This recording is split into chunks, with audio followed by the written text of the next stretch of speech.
आज स्वतंत्रता दिवस के शुभ अवसर पर समस्त देशवासियों को मैं ज्ञान दर्पण विद रमेश मिश्रा चैनल की तरफ से मैं रमेश कुमार मिश्र सभी को शुभकामनाएं प्रदर्शित करता हूं और साथ में आपसे एक छोटा सा अनुरोध करता हूं कि हमारा देश समृद्धशाली रहे, सुखी रहे और जन जन में राष्ट्रहित की भावना व्याप्त रहे। इसके लिए हम सभी को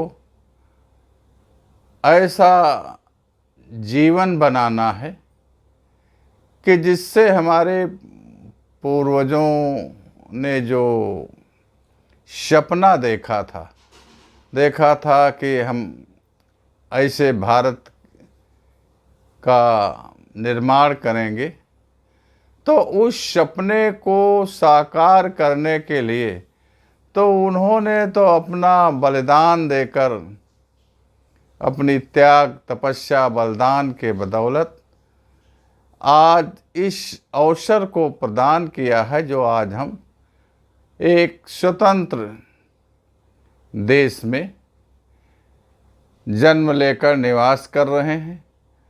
नहीं तो स्थितियां ऐसी थी कि हम लोग गुलाम देश के व्यक्ति थे और उस गुलामी में हमारी सांस्कृतिक, धार्मिक, भौतिक और जो भी हमारी देश की संपत्ति थी, जो भी शिक्षा थी, उन सब का हनन हुआ और हमारे लोगों पे बहुत अत्याचार हुए। उन अत्याचारों के विरोध में हमारे पूर्वजों ने संगठित होकर जो आंदोलन किया और आंदोलन करके उस विदेशियों से देश को मुक्त किया, तो वो एक यही राष्ट्र ध्वज था। इस राष्ट्र ध्वज के नीचे हमारे देशवासी शहीद हुए और उनके त्याग तपस्या बलिदान का ये फल मिला कि जिससे एक दिन देश आज़ाद हुआ। आज हमको ये अवसर मिल रहा है कि हम आज़ाद देश में अपने विचारों के अनुसार जीवन चलाते हैं, सरकार बनाते हैं और समृद्धि की ओर अग्रसर अपने कदम बढ़ रहे हैं। विश्व में हमारा भी देश समृद्धशाली देशों में गिना जाने लगा है। वैसे ऐसी स्थिति थी कि हमारे देश के ना तो किसी व्यक्ति का सम्मान था, ना तो देशवासियों के कोई मर्यादा थी और ना देशवासी सुखी ही थे, बहुत दुखी जीवन व्यतीत करते थे। आप बहुत कुछ जानते हैं, आपको कुछ समझाने की ज़रूरत नहीं है।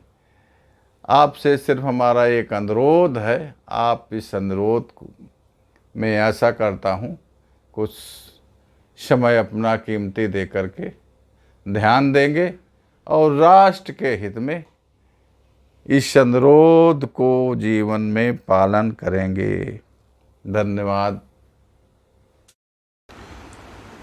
आज स्वतंत्रता दिवस के शुभ अवसर पर मैं सर्वप्रथम अपने राष्ट्र ध्वज तिरंगा को नमन करता हूं और यहाँ पर इस समारोह के अवसर पर उपस्थित हमारे सक्सेरिया शुगर फैक्ट्री बिस्वा सीतापुर के मुख्य अधिशासी महोदय, प्रबंधन मंडल के सभी सदस्य और उपस्थित हमारे कर्मचारीगण, भाई बहन एवं बच्चों, आज का ये शुभ अवसर हम आप सबको जो देखने को मिल रहा है, तो इसके लिए लाखों की संख्या में हमारे आपके पूर्वज इतना कठोर परिश्रम किया है, और ऐसा परिश्रम नहीं, लाखों की संख्या में अपना बलिदान दिया है। हमारे देश पे सदियों से विदेशी आकर के हम लोगों पर शासन करते थे, और हमारी संस्कृति को, हमारी विरासत को, हमारी सभ्यता को सदैव नष्ट करने का कार्य किया है। इसके पीछे कारण क्या रहा कि हमारा देश तो सोने की चिड़िया कहलाता था, और सोने की चिड़िया कहलाने के पीछे हर तरीके की प्राकृतिक भौतिक संपदा से युक्त देश था। सारे विश्व के जितने भी लोग भारत पर आक्रमण किए या व्यापार किए, और धीरे धीरे भारत में ही जो है तोड़ फोड़ डाल करके और अपना शासन किया और देश को लूटा। इसके पीछे हमारे देश की कुछ कमियां थी। हमारे देश में और सीधे स्वभाव और सज्जन प्रवृत्ति के व्यक्ति थे, लेकिन जो भी आया तो सभी ने हमारी जो है सज्जनता का लाभ उठाया, और हम इतने देशवासी सज्जन थे कि कोई भी विदेशी आकर के अगर हम पर आक्रमण करता है, हमारी संपदा को, हमारी भूमि को, हमारे मान सम्मान को छीनता है, तो वो तो छीन रहा है, लेकिन हम संगठित नहीं हुए। हम जो है अपने संगठन की कमजोरी के कारण, क्योंकि हम संगठित ही कभी नहीं हुए, जिसके कारण जो है विदेशी सदैव हमला करते रहे और विजय प्राप्त करते रहे, और आपस में यहाँ बहुत बड़ी फूट रही। लेकिन ये सदियों के बाद कुछ हमारे ऐसे क्रांतिकारी वीर जिन्होंने ये भावना रखी कि देश को आज़ाद करना है, और ऐसी संख्या में तो बहुत सामने तो कुछ चंद लोग ही आए, लेकिन अप्रत्यक्ष रूप से उनके पीछे देशवासियों की भावनाएं थी, सहयोग था। और ये स्थिति आई कि तमाम लड़ाई बलिदान शहीदी के बाद 15 अगस्त 1947 को ये दिन देखने को मिला, जब हमारा झंडा स्वतंत्र रूप से लहराया और हम विदेशियों से मुक्त हुए। लेकिन दोस्तों, ये झंडा सदैव लहराता रहे, इसके पीछे भी जो है पीछे शहीदों की याद भी करना है, और शहीदों ने जो हमको दिया है इसको सुरक्षित करना बहुत ज़रूरी है। लेकिन सुरक्षित करने के लिए आज एक बहुत बड़ी ऐसी स्थिति पैदा हो गई है कि देश में समृद्धि तो बढ़ रही है, लेकिन समृद्धि के साथ विदेशी देश के दुश्मन हमारा कुछ नहीं कर सकते। लेकिन हमारे अंदर आज भी, जैसे पुराना इतिहास बताता है कि एक जयचंद के कारण हमारा देश हजारों साल गुलाम रहा, तो आज हमारे यहाँ हजारों की संख्या में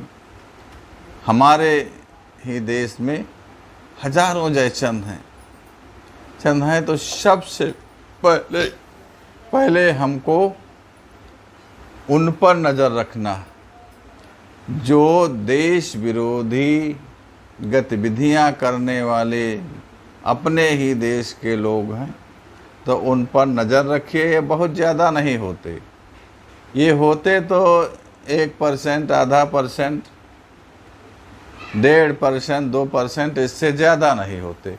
लेकिन ये व्यक्ति संगठित होते हैं और ये 1-1.5% संगठित होकर के, और हम 98% ऐसे व्यक्ति हैं जो देश के लिए सोचते तो बहुत कुछ हैं, अच्छे विचार हैं, सद्भावनाएं हैं देश के प्रति, लेकिन वो संगठित हैं। हम 98% संगठित नहीं हैं।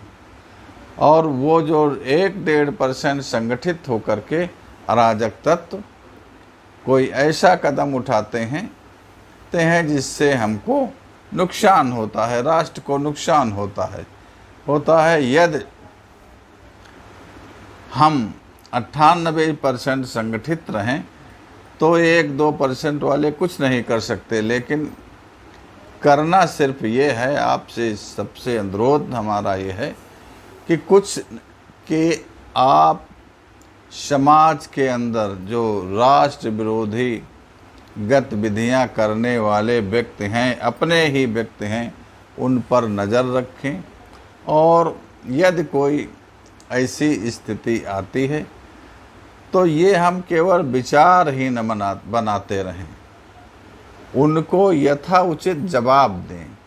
हमारे अंदर देश के प्रति भावनाएं तो बहुत हैं, लेकिन हम व्यक्त नहीं कर सकते, हम समाज में जो है खुलकर बोल नहीं कर सकते। तो अगर आपके अंदर अच्छे विचार हैं, अच्छी भावनाएं हैं और समर्पण है, लेकिन उसको आप व्यक्त ही नहीं कर सकते, तो दूसरे अराजक तत्व जो है वो संगठित हैं। आप 98% संगठित नहीं हैं तो आपको नुकसान उठाना ही पड़ेगा। वो संगठित होकर के अच्छे व्यक्तियों का ही नुकसान करने वाले हैं। अभी आप देख रहे हैं, आज के 10 दिन पहले अपने पड़ोसी देश बांग्लादेश में क्या हुआ। वहाँ की जो प्रधानमंत्री थी, अभी जल्दी में चुनाव हुआ था, बहुत प्रचंड बहुमत से जीती हुई प्रधानमंत्री थी, लेकिन 1-1.5% अराजक तत्वों ने मिलकर के देश में सत्ता का तख्ता ही पलट दिया और 1-1.5% व्यक्ति इस तरीके से देश में अराजकता की लूटपाट किया। जितने स्मारक थे उन स्मारक नष्ट किए गए और जाति हिंसा हुई। अल्पसंख्यक समुदायों का धन, जान, इज्जत, मर्यादा सब कुछ लूटा जा रहा। लेकिन ये गलती किसकी है? जो 98 व्यक्ति ये नहीं चाहते थे कि ऐसा देश के में हो, वो व्यक्ति संगठित नहीं हो सकते, संगठित नहीं हुए। अगर वो संगठित होकर के निकल पड़ते, निहत्थे भी निकल पड़ते, तो 1-1.5% वो व्यक्तियों की ये ताकत नहीं थी कि शासन सत्ता को पलट करके अपने हाथ में ले लेते और अराजकता का जो है माहौल देश में होता, देश की संपत्ति नष्ट होती और देश के सभी बैंकों के खजाने लूट लिए गए, ATM लूट लिए गए और अल्पसंख्यक समुदाय को जान से हाथ धोना पड़ रहा है, संपत्ति से हाथ धोना पड़ रहा है, अपनी बहू बेटियों की इज्जत से हाथ धोना पड़ रहा है और उनका सब कुछ लुट रहा है। तो आपसे हमारा सिर्फ अनुरोध ये है कि आप कुछ न करें, आप सिर्फ इतना करें कि देश के अंदर जो इस तरीके से देश विरोधी गतिविधियां करने वाले लोग हैं, तो उन पर नज़र रखें और यथा उचित उनको जवाब दें और संगठित रहें। अगर यदि आप केवल विचार ही बनाते रहे और मौका पड़ा तो आप अपने विचारों को प्रदर्शित नहीं कर सके, आप उनको असली जामा नहीं पहना सके, के मौके पर बोल नहीं सके, तब फिर वो जो है 1-1.5% कामयाब हो जाएंगे और आपको भी जो है 98% होकर के नुकसान उठाना ही पड़ेगा। तो इसलिए सदैव आप संगठित रहें और अराजक तत्वों पर नज़र रखते हुए जैसे ही यदि कोई समझ में आता है किसी तरीके की बात, तो उसको यथाउचित जवाब देना चाहिए। यही हमारा राष्ट्रभक्तों से, देशवासियों से अनुरोध है कि यदि आपको ये राष्ट्रीय ध्वज फहराता हुआ देखने की इच्छा है तो विदेशियों से मत डरिए। सबसे पहले तो नज़र अपने अंदर, जो आस्तीन में सांप बने हुए देशवासी लोग हैं, देश विरोधी गतिविधियों में जो भी लीन व्यक्ति है उस पर नज़र रखें और समय के अनुरूप उसको जवाब दें, संगठित रहें। धन्यवाद।